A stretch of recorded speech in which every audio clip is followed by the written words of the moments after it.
ప్రతి ఒక్క హృదయంలో ఉన్న బాధ వేదన అన్నిటినీ మీరు తీర్చమయ్యా.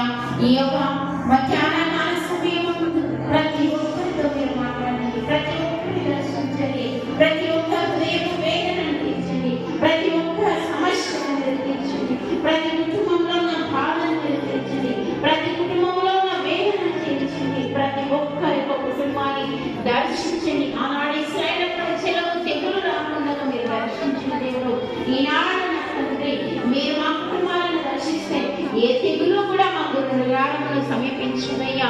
నీవు మా యొక్క గృహములో సంచరించునయ్యా. మా కుటుంబంలో మీరు నివాసము చేయండి తండ్రి. మా యొక్క గుడారం అనే మా హృదయములో మీరు నివాసము చేయండి అయ్యా. మీరు కోరుకునే యొక్క గుడారములో మీరు నివాసముగా ఉండండి అయ్యా. ప్రతి ఒక్కరు కూడా ప్రార్థనలో లేకపోయిద్దాం. ఎవరు కూడా మౌనంగా ఉండకుండా దేవా నేను ఖాళీ చేతులతో వచ్చానయ్యా, నా హృదయమును శుభ్రము చేసుకొని నీ కొరకు తలమును తెరిచి ఉంచానయ్యా. నా హృదయంలో మీరు నివాస